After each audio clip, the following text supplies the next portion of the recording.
Agora, por que que as espondiloartrites ainda são subdiagnosticadas em muitos países, assim, sabe?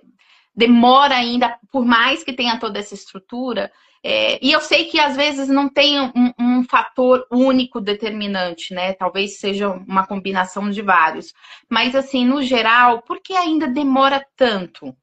Um dos aspectos é a própria história natural da doença, porque nem sempre você vai ter uma dor crônica, o que vai se perpetuar pelo longo da vida. Então, dor nas costas é muito frequente na população geral.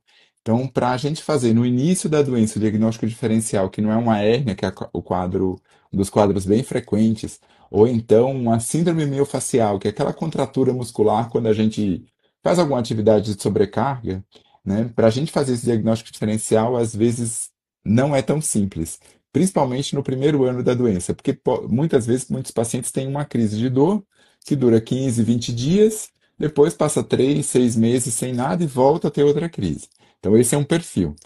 Então, ele é muito heterogêneo. O outro perfil é aquele que vai ter uma dor crônica, ela começa devagarzinho, depois vai piorando ao longo do tempo, né? Às vezes tem um componente para nos confundir, um componente de ciática, né, que irradia pela perna, porque pode irradiar pela nádega, porque pega a sacroiliaca, mas o quadro é heterogêneo, não é tão simples.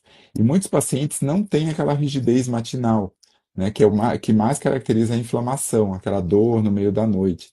Então a gente sabe que 40 a 50% dos pacientes podem não ter essa dor, nunca ter tido essa dor. Então, o quadro é muito pleomórfico, ele tem várias apresentações.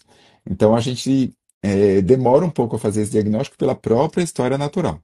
E o segundo aspecto era a radiografia, né? Então, era muito comum o paciente ia a qualquer serviço de saúde, fazia uma radiografia, a radiografia era normal, volta para casa, toma um remédio e vai passar.